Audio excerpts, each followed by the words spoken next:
The Nigerian Senate has resolved to set up an ad hoc committee to investigate the affairs of Ajaokuta Steel Company Limited and the National Iron Ore Mining Company in Kogi State between 2008 to date.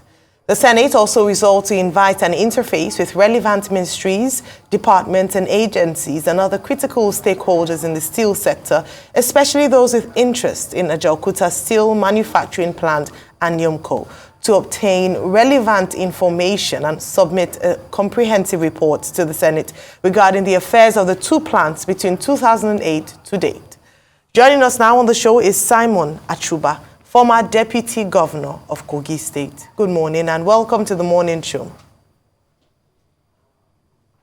Good morning, and good morning to Nigerians. Well, Mr. Achuba, thank you for joining us. First, do you consider the proposed probe of Ajaokuta Steel advisable? And as someone who has been deputy governor in that state, do you even think Nigeria going into steel development is a viable enterprise, considering the fact that even the location itself is wrong? Ajaokuta is in the hinterland. It's not supported by infrastructure. It's far from the seaports. And in any case, that particular location in Ajaokuta, it's already within the community, as opposed to what the original plan was. Is it still viable?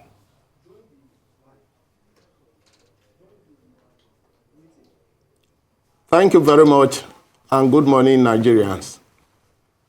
I will say yes, Ajaokuta is viable.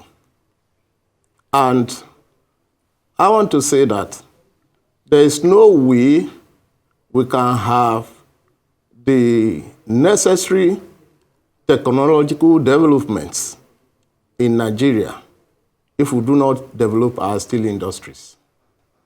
The steel industry is important, and it is a core industry that can generate and pivot technological developments in Nigeria. So it is very viable. It is not in the hinterland. Ajaokuta is steel rolling mill is by the Niger, which is the biggest river in Nigeria. So transportation of its parts and all that is needed to and through Ajaokuta is viable. Secondly, there are rail lines connected to Ajaokuta Steel rolling mill. So there's nothing that makes it not viable. It is the human behavior and unwillingness of the actors and some saboteurs, particularly in Kogi State, that has made Ajaokuta not to work. All right. Who are these saboteurs, Mr. Achuba? Especially because following the probe, one would have thought it would be welcome development, having the motion moved by Senator Natasha Akpotudwal. However, we see that even some traditional rulers and locals have kicked against or are protesting against for whatever reason. But who would you say are the saboteurs of this project? Yes, the motion moved by Senator Natasha was in the right direction, and it is what is needed to unveil the hidden things in Ajaokuta. I want to tell Nigerians that in 2017, a memo came to the State Executive Council, and on that memo was Ajaokuta Kogi Nigeria Limited.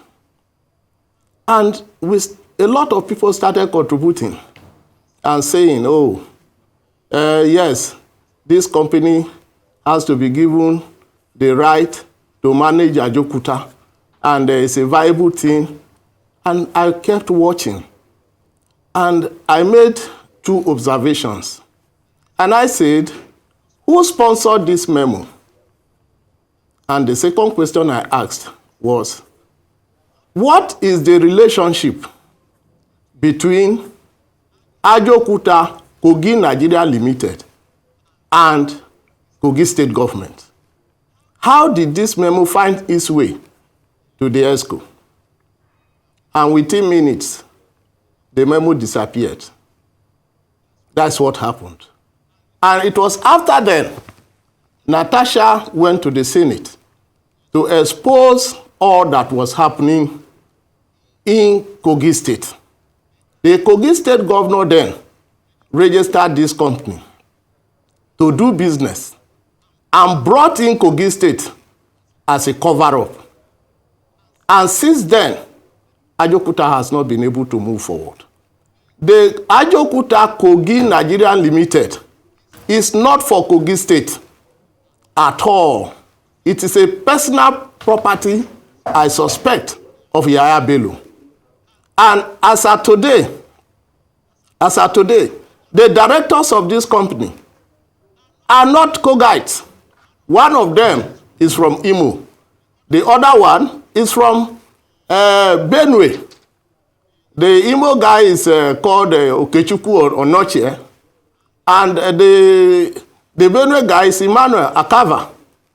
These are the two directors of Ajaokuta Kogi Nigeria Limited. Okay. And all that Bello has been doing, which I suspect, is to ensure that Ajaokuta and its management are handed over to him. And if that happens, they should know, and this country should know, that that is the end of Ajaokuta. Okay. Mr. Simon Achuba. Personally... Mr.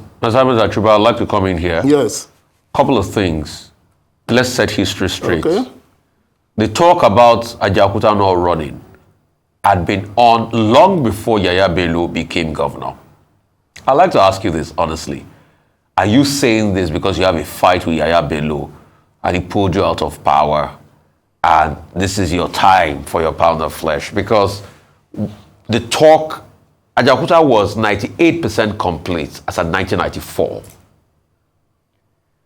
Until then, we've been talking about Ajaokuta since the early 2000s. I'm not sure Yaya Bello was governor then. I would like you to give me more empirical proof as regards that memo and that company you talked about. I hope this is not sour grapes. That's number one question I would like to ask you. And I'd like you to clarify.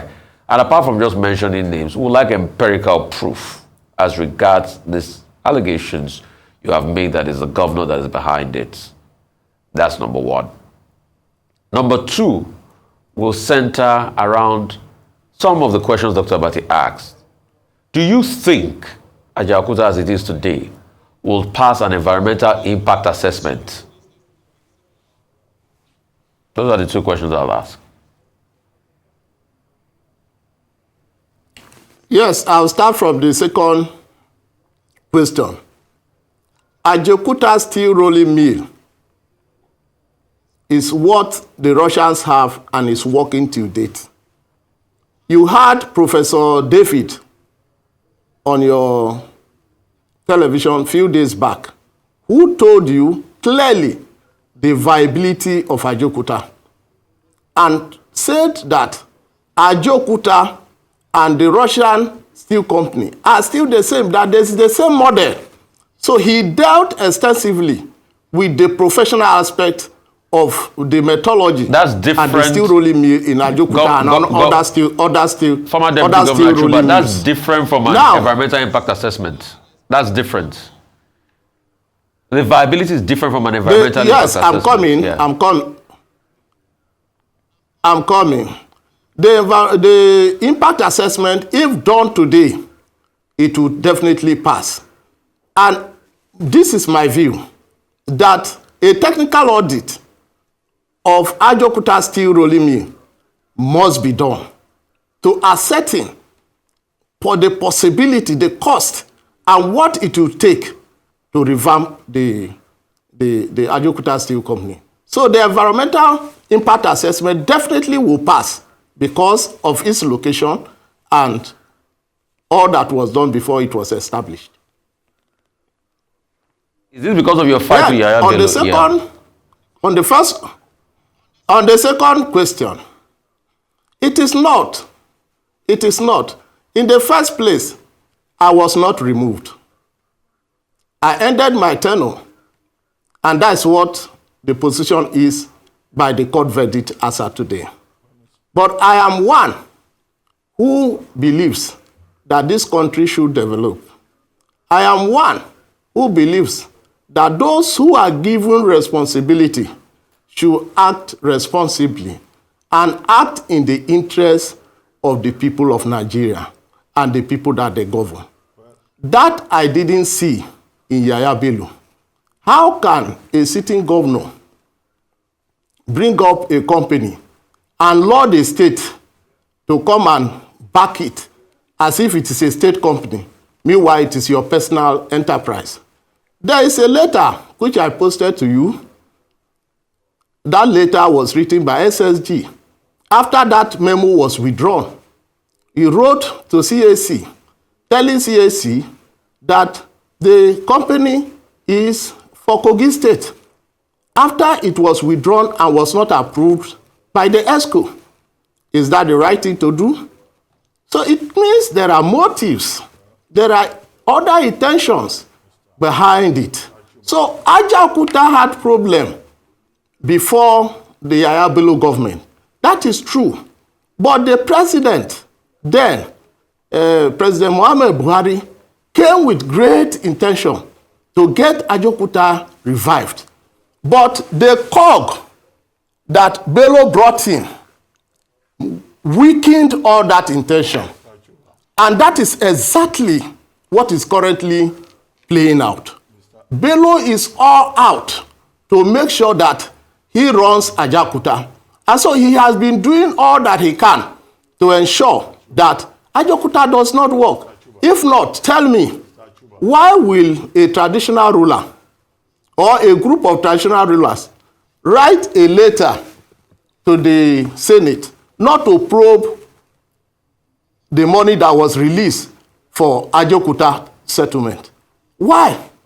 It means certainly they know more than we do. Mr. Achuba. How will a traditional ruler say they should not probe a particular thing? So these are the things that are playing out, which I believe that the National Achuba, Assembly, if you can hear me, should. Yeah. If you can hear me. Yes. I can hear this you. Yaya Bello dimension that you have brought into the matter, it's a totally new dimension, which some people may even consider a distraction. Yaya Bello is no longer governor of Kogi State. I don't see how he will be in a position to influence anything, either in relation to the communities or to a project that is a federal government project. This Ajaokuta Steel project was started in 1979. Here we are, more than 40 years later. Most of the aspects of it that were completed have been abandoned. The iron ore mill at Itape that is supposed to supply iron ore is not functioning. The rail line was vandalized. It was the Buhari administration that tried to fix it. Don't you think that this Ajaokuta Steel Company has become a white elephant project? And that was why I asked you the question about the viability of it. There's no guarantee that the rail line will not be vandalized again before the Senate even finishes whatever probe they are conducting. So leave Yaya Bello alone. The viability Let's deal with the structure itself. See, no, Liz. One, if we are dealing with the structure, we are also naming what is responsible for the delay of the takeoff of Ajaokuta Steel rolling mill. So if you said the structure must be dealt with, I have mentioned that first, for Ajaokuta to take off, there must be a technical audit of Ajaokuta Steel rolling mill and other steel rolling mills. It is the technical audit that will unveil to us as a nation what it will take to get Ajaokuta working. Once that is done, the second phase is to get partners that can work with the steel rolling ministry to ensure that Ajaokuta start running as a company. And the viability of Ajaokuta is not in doubt. It's not, nobody can say Ajaokuta is not viable or is steel industry under the current circumstance is not a viable industry. With no country, no nation can develop without the steel industry because the fundamentals of development are steel is part of it greatly. The Yaya Bello connection that I'm telling you, which I need to emphasize more, is this. Currently, as you know, the current minister, he was the one who submitted his name. That minister is someone who has great capacity to make Ajaokuta work. But with Yaya Bello behind him, I doubt if much can be achieved. And that is why I am calling on the Senate to go into the probe of the settlement that of $497 million to be sure of who and who got that money. Was that money a proceed of judgment or settlement out of court? Who are the beneficiaries? Who and who benefited from that money? Why will a traditional ruler say, oh, you don't go into the probe of this money. We don't need that. We don't want it. So so that should be swept under the carpet, and then we go on like that. Then another money will be released, and it will be taken again, and it will continue, and there will be no way Ajaokuta works. Is that how to run a nation? So what I'm telling you, I have sent to you, and you can get them, the details of the CAC of Ajaokuta Kogi Nigeria Limited. The directors, the names are there. I have sent to you the letter written by the SSG concerning the registration of the company. Why will SSG of a state write a letter on behalf of a private company to CAC? This is where the state is involved. Illegally. State is involved illegally because it's a private company. Well, on that note, we would like to thank you very much, Mr. Samson Achuba, for joining us on the morning show. I'm sure that all the persons you have called out have heard you, and they probably would seize the opportunity to defend themselves.